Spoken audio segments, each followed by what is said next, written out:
मतदान, एमसीडी के लिए मतदान। दिल्ली नगर निगम के 250 वार्डों में मतदान जारी है। दिल्ली में नगर निगम चुनाव के लिए वोटिंग जारी है। एमसीडी चुनाव में बीजेपी आप में सीधा मुकाबला है। एमसीडी चुनाव में कुल 1349 उम्मीदवार मैदान में है। एमसीडी चुनाव के लिए मतदान जारी है।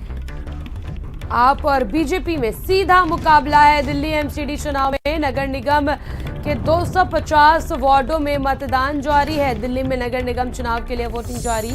एमसीडी चुनाव में बीजेपी आप में सीधा मुकाबला।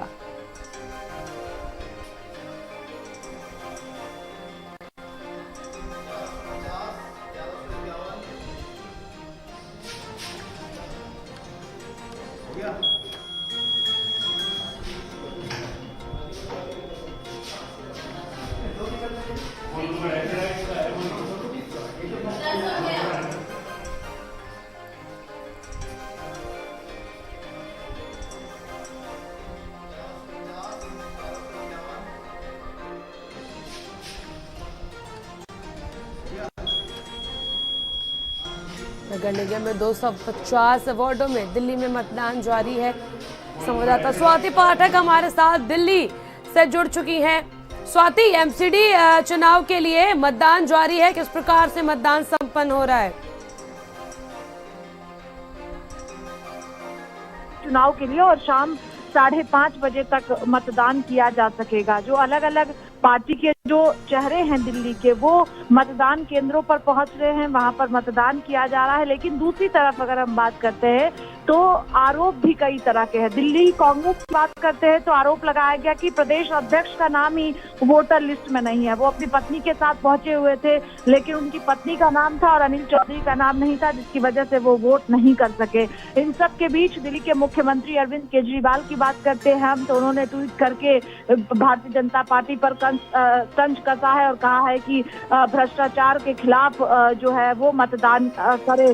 क्योंकि हम सब ने देखा त्रिशला की किस तरह से राजनीति जो है वो प्रचार के दौरान हुआ है। भारतीय जनता पार्टी की बात करते हैं तो अलग अलग मंत्रियों द्वारा दिल्ली बीजेपी द्वारा ट्वीट किया गया है और कहा गया है कि 15 सालों में जो एमसीडी में विकास किया गया है, जो कार्य किया गया है, उससे आगे भी मौका दे। यानी साफ तौर पर त्रिकोणीय मुकाबला है। एक तरफ भारतीय जनता पार्टी, दूसरी तरफ आम आदमी पार्टी और तीसरी तरफ कांग्रेस पार्टी है। अब देखना दिलचस्प होगा कि क्या 15 साल से जो पार्टी काबिज दिल्ली की एमसीडी में है वही वापस दोबारा चुनकर आएगी या फिर नई पार्टी को मौका मिलेगा। कांग्रेस पार्टी कहां इन सब के बीच होगी ये भी देखना होगा। और आम आदमी पार्टी जो लगातार दावा कर रही है और दिल्ली की कुर्सी पर विराजमान भी है, क्या एमसीडी पर काबिज हो पाएगी, तो ये देखना अपने आप में दिलचस्प होगा।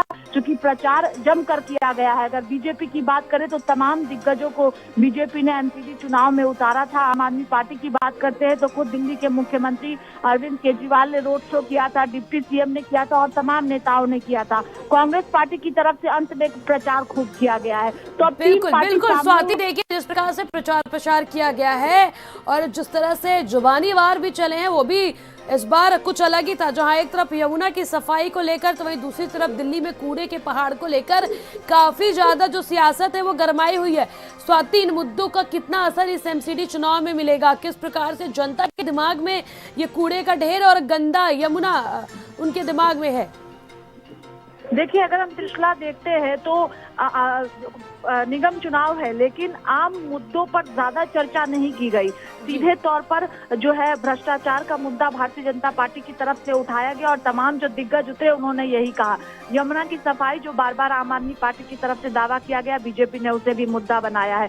अब आम जनता, चूंकि एमसीडी का चुनाव जो लोकल मुद्दे पर चुनाव होते हैं कि आपके आसपास किस तरह की परेशानी है, जो अगर हम यमुना की सफाई की बात करते हैं या कूड़े की ढेर की बात करते हैं, जिस तरह से आम आदमी पार्टी ने इस मुद्दे को उठाया है, अब जनता पर निर्भर है कि जनता किसे चुनती है।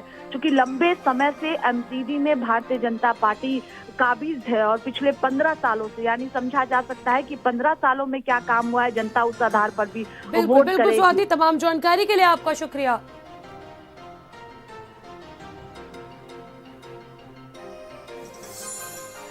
गोरखपुर में सीएम योगी